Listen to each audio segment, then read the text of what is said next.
Hello everyone. In this lecture, I will discuss digital modulation techniques BPSK, BFSK, and Shannon theorem. Digital modulation. It provides more information capacity. It provides high data security, quicker system availability with great quality communications. Therefore, digital modulation technique have a greater demand for their capacity to convey a large amount of data than analog modulation technique. Types of modulation techniques, digital modulation techniques: frequency shift keying and phase shift keying.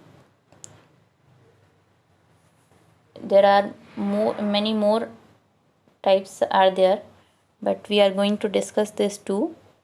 In frequency shift keying, the frequency of the output signal will be either high or low. It depends on the input data applied. In phase shift keying modulation, the phase of output signal will be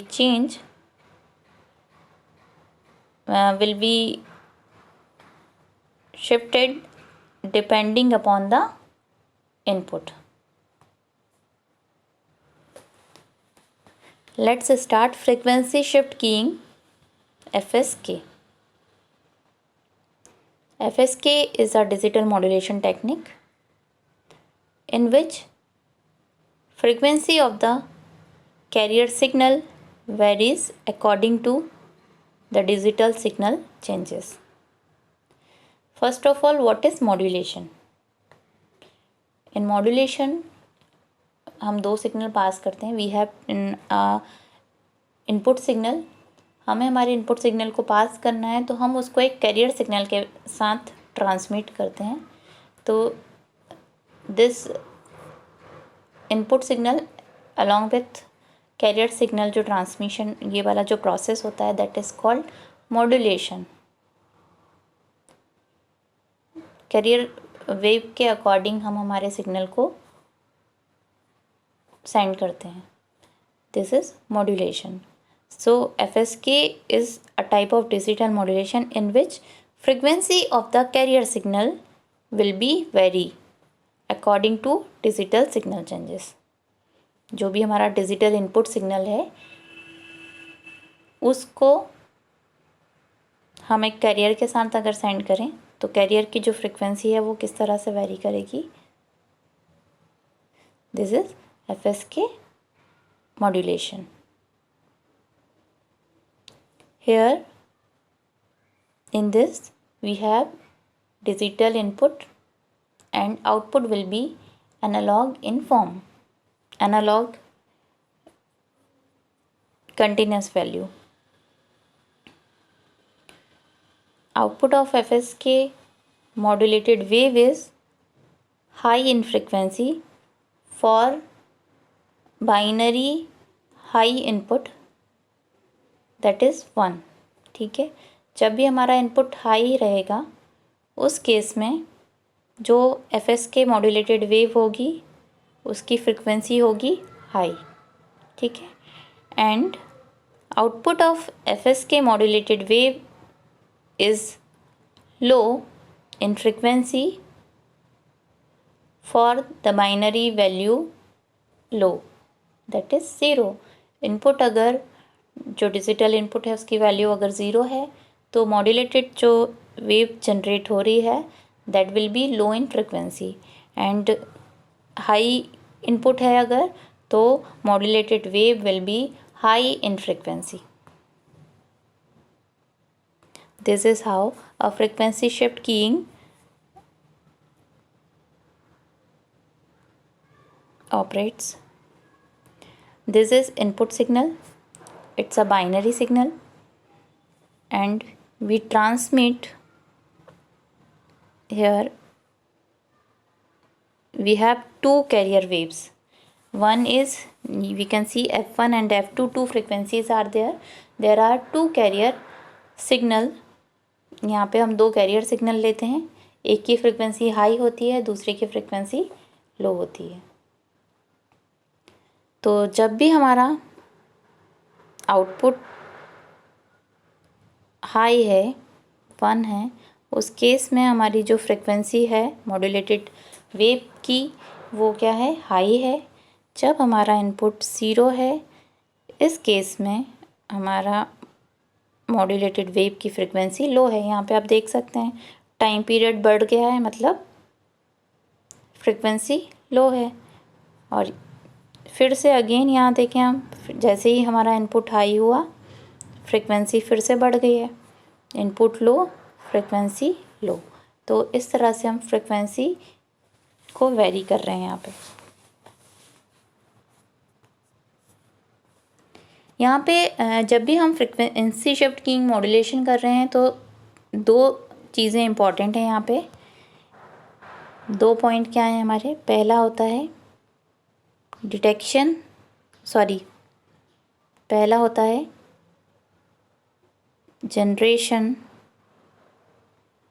generation of modulated wave, दूसरा होता है detection. ठीक है, तो generation है, दूसरा है detection.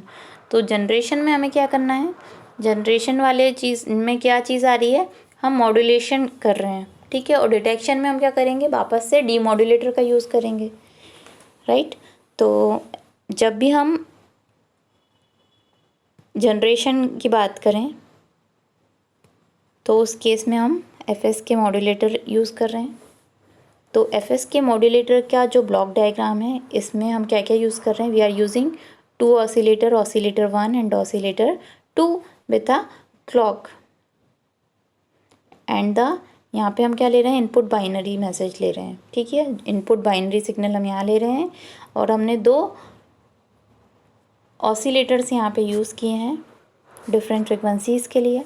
ठीक है, और here we are getting FSK modulated wave. ठीक है, तो दो oscillator 1 produce a higher frequency F1। ठीक है, जो मॉड्यूलेटर 1 है उसकी फ्रिक्वेंसी हाई होगी, and oscillator 2 produce a lower frequency signal. ठीक है, इसकी फ्रिक्वेंसी लो है और ऑसिलेटर 1 की फ्रिक्वेंसी हाई है। तो ये पहला वाला पार्ट हो गया हमारा जनरेशन का। ठीक है, यहाँ से हमें एफएस के मॉड्यूलेटेड वेव मिली। Now the FSK demodulator. तो एफएस के डिटेक्शन के लिए हम क्या करते हैं, डिटेक्शन में हम डीमॉड्यूलेटर यूज़ कर रहे हैं। तो दो तरह से डिटेक्शन होता है, एसिंक्रोनस डिटेक्शन और सिंक्रोनस डिटेक्टर। हम दो मेथड यूज़ करेंगे यहाँ। First is asynchronous FSK detection method. Asynchronous FSK detector is used. In this, it consists of 2 band pass filter. ठीक है, यहाँ पे हमने 2 बैंड पास फिल्टर लिए हैं। जो हमारा सिग्नल था हमने उसको यहाँ अप्लाई किया, और इसे हम 2 अलग अलग बैंड पास फिल्टर में पास कर रहे हैं। ठीक है, इन बैंड पास फिल्टर का जो आउटपुट है that is connected with the envelope detector, and there is a decision making circuit. The decision circuit choose which output is more likely and select it from any one of the envelope detector. ठीक है, यहाँ पे envelope detector से हमें यहाँ पे जो भी इनमें कुछ भी वैल्यू मिलेगी, इन दोनों में से कौन सी वैल्यू को आउटपुट पे पास करना है। ठीक है, कौन सी वाली वैल्यू अप्रोप्रिएट है, डिसीजन मेकिंग सर्किट ये डिसाइड करेगा और उस वैल्यू को सिलेक्ट कर लेगा। ठीक है, तो यहाँ पे क्योंकि हमने 2 बैंड पास फिल्टर लिए हैं, तो दोनों के आउटपुट को हमने एनवेलप डिटेक्टर में कनेक्ट किया है, और एनवेलप डिटेक्टर मॉड्यूलेशन टेक्निक में यूज़ किया जाता है। इसके आउटपुट को डिसीजन मेकिंग सर्किट में हम देखेंगे। डिसीजन मेकिंग सर्किट का काम क्या है? कंपेयर करना, ठीक है। कंपेरेटर की तरह यहाँ पे ये काम करेगा कि कौन सा आउटपुट अप्रोप्रिएट है और उसको सिलेक्ट करके ये आउटपुट पे सेंड करेगा। नेक्स्ट है synchronous FSK detector, synchronous frequency shift की detector.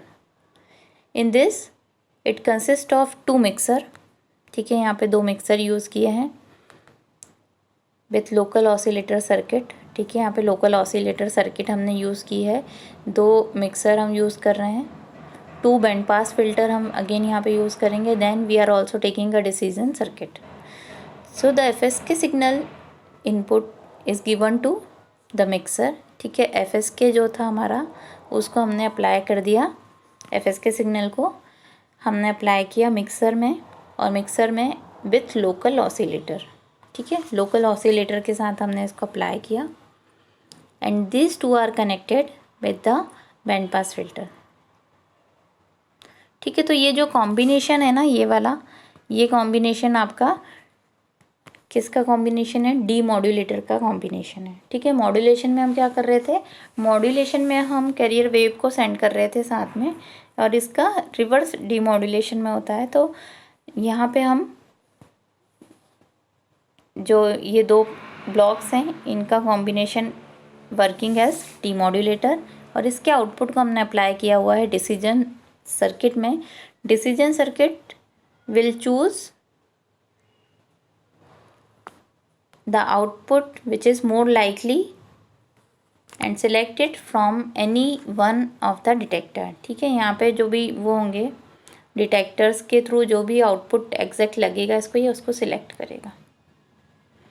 Then the next topic is phase shift keying. Phase shift keying, यहाँ पे हमें नाम से समझ में आ रहा है फेस शिफ्ट हो रहा है, ठीक है। फ्रीक्वेंसी शिफ्ट कीइंग में क्या हो रहा था? फ्रीक्वेंसी वेरी कर रही थी। नाउ फेस शिफ्ट कीइंग मतलब फेस का कुछ चेंज हो रहा है, ठीक है। तो पीएसके और phase shift keying is the digital modulation technique in which the phase of the carrier signal is change by varying the sine और cosine input at a particular time. Here इसका एक टाइप हो सकता है binary phase shift keying. तो binary phase shift keying की हम बात करें तो इसको हम 2 फेस पीएसके भी बोलते हैं। 2 फेस क्यों बोलते हैं? क्योंकि इसमें एक फेस होता है 0 डिग्री और दूसरा होता है 180 डिग्री, ठीक है। तो इसलिए हम इसको 2 फेस शिफ्ट कीइंग भी बोल सकते हैं, या फेस शिफ्ट कीइंग बोल ही इसी रहे हैं कि एक टाइम पे तो वो 0 डिग्री से चेंज करेगा और एक टाइम पे वो 180 डिग्री का फेस चेंज देगा। तो ये है, यहाँ पे हमने एक बीपीएस के कुछ से समझते हैं। ये हमारे पास इंफॉर्मेशन है, ठीक है, सिग्नल है बाइनरी फॉर्म में, और ये है हमारा कैरियर वेव, ठीक है। अब हमें क्या करना है? हमारे इनपुट के अकॉर्डिंग हमारा कैरियर वेव चेंज हो रहा है। तो हमारा जो बीपीएस के जो सिग्नल जनरेट हो रहा है वो कैसे होगा देखते हैं हम यहाँ पे।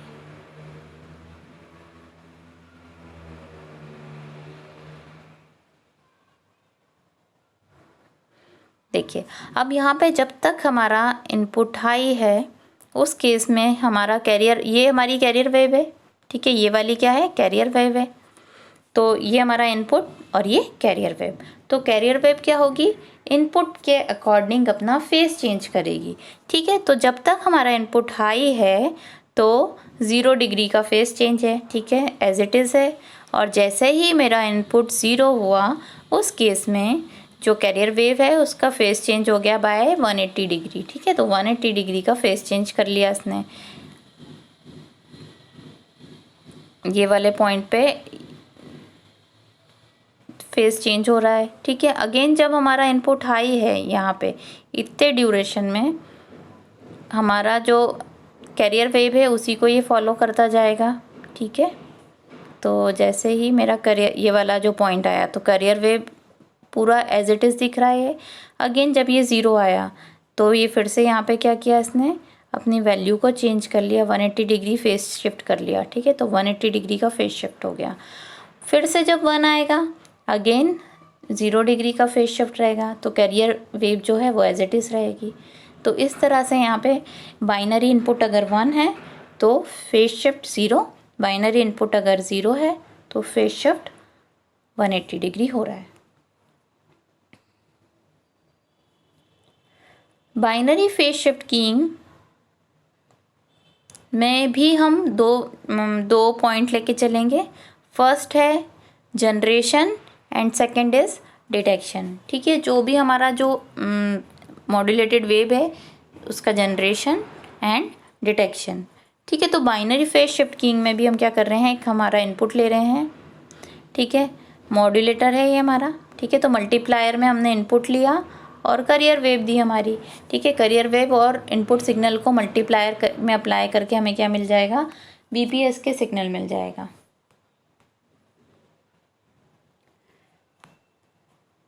अब ये पहले वाला पार्ट हो गया हमारा मॉड्यूलेटर वाला, जनरेशन। Now detection. ठीक है, अब डिटेक्शन में क्या करना है हमें। So the block diagram of BPSK demodulator consist of a mixer. ठीक है, यहाँ पे हमें दिख रहा है मिक्सर है, लोकल कैरियर है। ठीक है, mixer with local carrier circuit and a band pass filter, a 2 input detector. ठीक है, तो यहाँ पे हमने ये सारे ब्लॉक्स यूज़ किए हैं।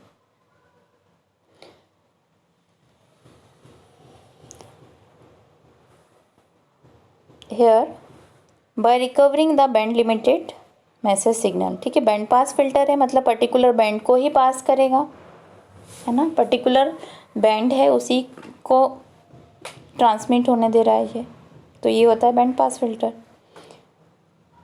हमने यहाँ पे क्या किया, जो हमारा बीपीएस के सिग्नल था उसको कैरियर, लोकल कैरियर के साथ मिक्स करके इसको यहाँ पे भेजा है, फिर एक फ़िल्टर में अप्लाई किया है, उस फिल्टर का आउटपुट हमने दिया है डिटेक्टर में। ठीक है, तो here by recovering the band limited message signal with the help of mixer circuit and the band pass filter, the first stage of demodulation is completed. The baseband signal or band limited signal is now obtained, and this signal is used for regeneration of the binary message. ठीक है, अब हमें वापस से binary form में चाहिए होगा। हमारा डिजिटल फॉर्म में सिग्नल था, हमने उसको एनालॉग में चेंज करना है। ठीक है, तो हमने डिटेक्शन के पर्पज़ से जब हम यूज़ करेंगे तो अगेन रीजनरेट कैसे होगा, बाइनरी मैसेज में ही होना चाहिए। ठीक है, तो इन दिस नेक्स्ट स्टेज में we have used a detector to produce original binary message. अब यहाँ पे क्या होगा, यहाँ पे भी एक डिसीजन मेकिंग सर्किट होती है। ठीक है, यहाँ पे भी एक डिसीजन मेकिंग सर्किट होती है जिसको एक थ्रेशोल्ड वोल्टेज के साथ, थ्रेशोल्ड वोल्टेज मतलब एक प्रीसेट वैल्यू के साथ हम चेक करते हैं। ठीक है, कंपेयर करते हैं। यहाँ पे भी हम उसके साथ कंपेयर करते हैं।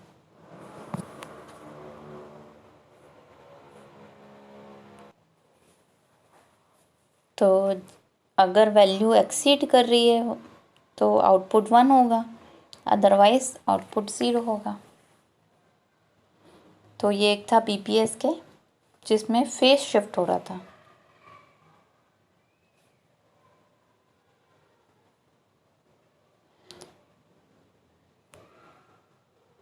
Next is Shannon's theorem for channel capacity.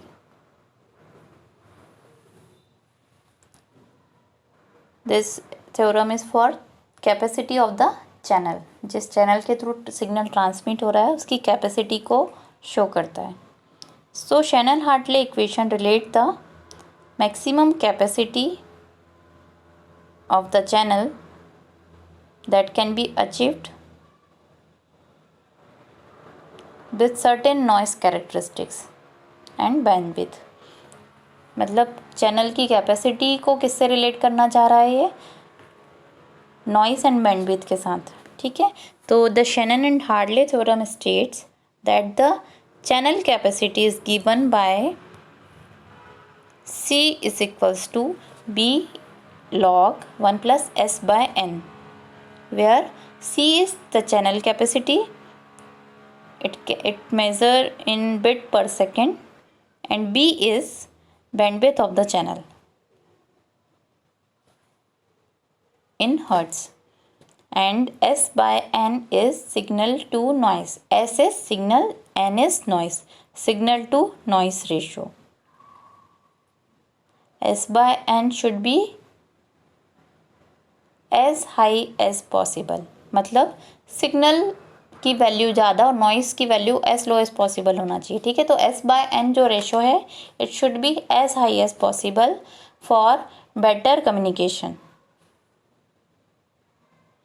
तो ये चैनल कैपेसिटी को रिप्रेजेंट करता है ये वाला फॉर्मूला।